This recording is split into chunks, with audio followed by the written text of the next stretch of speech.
Assalamualaikum warahmatullahi wabarakatuh. Halo guys. Di sini saya bakalan melakukan pengamatan terhadap kebun kelapa sawit. Sebelum itu, perkenalkan, nama saya Ria Agustina. Saya mahasiswa Universitas Riau, Prodi PGSD, Fakultas Keguruan dan Ilmu Pendidikan. Seperti yang kita ketahui, kebun kelapa sawit banyak sekali manfaatnya dan bernilai ekonomis. Selain memiliki nilai ekonomis, kebun kelapa sawit juga memiliki fungsi ekologis. Kelapa sawit adalah jenis tumbuhan yang termasuk dalam genus Alesis dan ordo Arecaceae. Tumbuhan ini digunakan dalam usaha pertanian komersial untuk memproduksi minyak sawit. Genus ini pula memiliki dua spesies anggota kelapa sawit, yaitu kelapa sawit Afrika atau Alesis guineensis, yaitu sumber utama minyak kelapa sawit, dan kelapa sawit Amerika atau Alesis oleifera, yaitu tanaman asli Amerika Selatan dan Tengah tropis dan digunakan secara lokal untuk produksi minyak. Fungsi ekologis dari kebun kelapa sawit yaitu kebun kelapa sawit mampu membersihkan udara kotor dengan cara menyerap karbon dioksida dari atmosfer bumi dan menghasilkan oksigen untuk kehidupan di bumi. Hanya tanaman termasuk kelapa sawit yang diberikan fungsi khusus untuk keberlangsungan dan keseimbangan ekosistem planet bumi ini. Maka perlu diperhatikan terutama dalam proses pemeliharaannya. Selain itu, perkebunan kelapa sawit merupakan bagian mata rantai penting dalam menghubungkan sumber energi matahari dengan kebutuhan energi bagi kehidupan manusia. Melalui proses fotosintesis kebun kelapa sawit, energi dari matahari ditangkap dan disimpan dalam bentuk energi kimia, yaitu minyak sawit maupun biomas sawit lainnya. Dari minyak sawit dan biomas lainnya, dengan teknologi pengelolaan dapat dihasilkan berbagai produk dan kegunaan bagi masyarakat, termasuk energi biodiesel, bioetanol, biogas, biofuel, dan biolistrik. Minyak fosil yang dikenal dan banyak digunakan saat ini berasal dari fosilisasi jutaan tahun biomas. Manfaat perkebunan kelapa sawit lainnya yaitu sebagai bagian dari mata rantai fungsi hidrologis ekosistem sebagaimana tanaman lainnya. Fungsi evapotranspirasi yang melekat pada fisiologis tanaman kelapa sawit menjadi bagian penting dari pemeliharaan kelembapan udara mikro maupun penguapan air. Penyimpanan air tanah melalui biopori prakaran. Penyimpanan air metabolit yang terikat dalam biomas sawit merupakan bagian dari mata rantai daur hidrologis ekosistem. Berbagai macam manfaat itu diberikan oleh perkebunan sawit tanpa henti selama 25 tahun.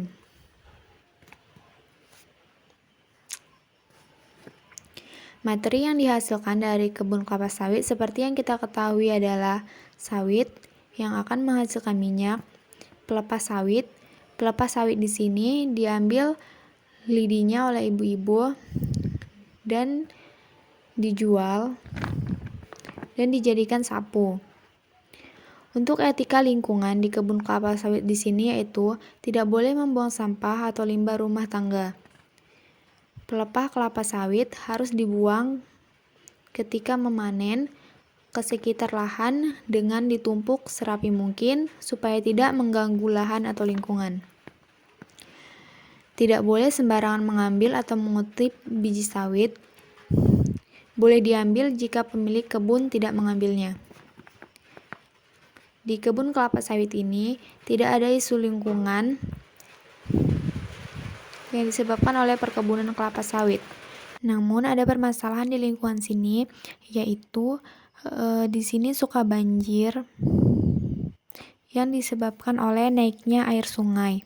Dan ketika banjir, para pekerja yang memanen sawit sedikit kesusahan karena biasanya mereka mengangkut sawit dengan menggunakan motor.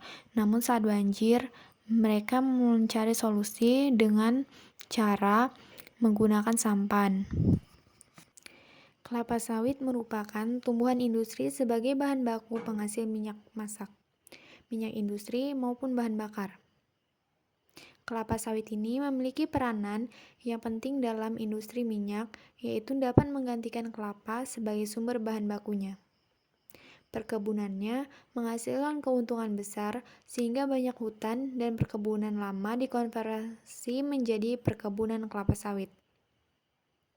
Seperti yang kita ketahui, Indonesia adalah penghasil minyak kelapa sawit terbesar di dunia. Perkebunan kelapa sawit di sini dikatakan ramah lingkungan karena pohon kelapa sawit menyimpan lebih banyak karbon dioksida dan melepaskan lebih banyak oksigen yang baik bagi lingkungan. Usaha meningkatkan produksi sawit dengan tidak menambah luas lahan atau intensifikasi tanaman juga merupakan salah satu usaha yang baik guna menjaga pelestarian lingkungan. Dengan demikian, tidak ada terjadi yang namanya konflik lahan baik antara petani sawit, perusahaan, maupun pemerintah. Perkebunan kelapa sawit biasanya dianggap bisa mengancam kelestarian hutan dan spesies di dalamnya. Namun tidak demikian perkebunan kelapa sawit di lingkungan sini karena pengembangan industri kelapa sawit yang ramah lingkungan diterapkan. Perkebunan kelapa sawit di sini sistemnya itu berkelanjutan. Sistem berkelanjutan itu sendiri adalah sistem agroindustri yang melindungi dan memperbaiki lingkungan alam layak secara ekonomi dan dapat diterima oleh masyarakat sekitar. Jika hal ini atau sistem ini bisa dilaksanakan dan dilakukan dengan benar di seluruh perkebunan lingkungan sawit, maka secara otomatis akan meredam isu-isu kerusakan lingkungan yang konon ditimbulkan oleh perkebunan kelapa sawit. Ekosistem di lingkungan perkebunan kelapa sawit ini banyak sekali. Ada ekosistem dari komponen biotik dan juga komponen abiotik. Komponen biotik yang hidup di sini ada hewan seperti monyet. Monyet di sini jenisnya besar-besar atau disebut monyet Lampung. Ada juga ular, namun sangat jarang ditemukan. Banyak sarang burung yang ada di pohon kelapa sawit dan juga banyak burung-burung yang hinggap di pelepas sawit. Banyak juga jenis tumbuh-tumbuhan pakis-pakisan dan rumput lainnya. Dan komponen abiotiknya tentu saja lahan tanah, ada air dari parit, matahari. Perkebunan kelapa sawit senantiasa dibangun di atas prinsip-prinsip keberlanjutan yang menekankan pentingnya sumber daya hayati sebagai penggerak proses-proses ekologi dalam satu lanskap. Oleh karena itu, sering sekali kita temukan bahwa perkebunan kelapa sawit berdiri berdampingan dengan ekosistem alami yang tetap terjaga kelestariannya dan selalu diupayakan untuk tetap demikian. Kondisi tersebut memungkinkan terjadinya interaksi spesies yang hidup dalam ekosistem alami dan perkebunan. Demikian juga sebaliknya. Daerah-daerah penting seperti tangkapan air, yaitu rawa, sungai, hutan dengan nilai konservasi tinggi, ekosistem riparian, dan ekosistem langka tetap dipertahankan. Lahan-lahan seperti itu memiliki fungsi ekologi yang sangat penting, yaitu sebagai kantung-kantung habitat bagi banyak spesies karena menyediakan sumber kehidupan bagi berbagai macam jenis satwa liar. Dalam kantung-kantung habitat ini, proses-proses ekologi seperti predasi, kompetisi, parasitasi, dan dekomposisi berlangsung melalui sistem yang sangat kompleks. Harapan di kemudian hari adalah kebun sawit yang dikelola dengan konsep ramah lingkungan dapat menjadi tempat aman bagi satwa liar untuk bergerak mencari makan dan tinggal untuk sementara waktu ketika akan berpindah ke kantung habitat yang lain. Di dalam kebun kelapa sawit, pergerakan spesies dalam skala ruang dan waktu sangat mempengaruhi distribusi dan keberlangsungan hidup populasinya. Pergerakan ini sangat dipengaruhi oleh kebutuhan spesies dalam kaitannya dengan ketersediaan pakan, potensi sarang, dan kesempatan untuk mendapatkan pasangan serta bereproduksi. Spesies yang hidup dalam ekosistem alami berpeluang untuk berinteraksi dengan ekosistem di sekitarnya. Misalnya agroekosistem kelapa sawit. Nah, hal ini terkait dengan potensi kebun kelapa sawit dalam penyediaan fungsi-fungsi ekologi yang ditawarkan. Di sini, kebun kelapa sawit telah mengangkat banyak orang keluar dari kemiskinan dan dengan pengelolaan yang baik dapat membawa keuntungan bagi lingkungan. Kebun kelapa sawit di sini sering sekali dipupuk. Adapun pemupukan kelapa sawit merupakan kegiatan perawatan budidaya kelapa sawit yang bertujuan untuk memberikan makanan pada tanaman sawit. Kegiatan ini merupakan kegiatan yang harus dilakukan dengan cara yang baik agar budidaya kelapa sawit dapat maksimal. Pemupukan kelapa sawit di sini juga dilakukan sesuai umur. Adapun penyakit kelapa sawit di sini yaitu penyakit akar atau busuk akar. Penyakit akar atau busuk akar disebabkan oleh cendawan atau jamur. Penyakit ini menyerang sistem perakaran tanaman kelapa sawit yang dapat menyebabkan akar tanaman membusuk. Jika akar tanaman membusuk, maka fungsi akar tidak optimal. Hal ini dapat mengakibatkan tanaman kelapa sawit mengalami pertumbuhan yang tidak normal, bahkan lama-kelamaan akan mati. Jika akar tanaman membusuk, maka fungsi akar tidak optimal. Hal ini dapat mengakibatkan tanaman kelapa sawit mengalami pertumbuhan yang tidak normal, bahkan lama-kelamaan akan mati. Upaya pencegahan penyakit busuk akar yaitu dengan melakukan budidaya kelapa sawit dengan baik dan benar.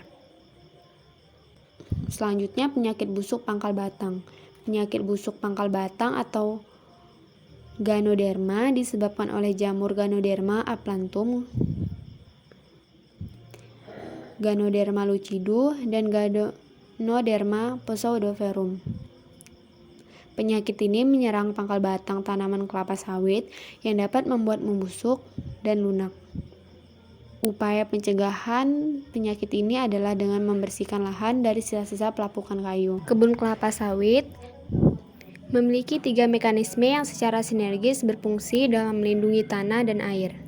Ketiga mekanisme yang dimaksud adalah yaitu mekanisme struktur dan naungan kanopi, mekanisme tata kelola lahan kebun sawit, dan mekanisme sistem perakaran kelapa sawit.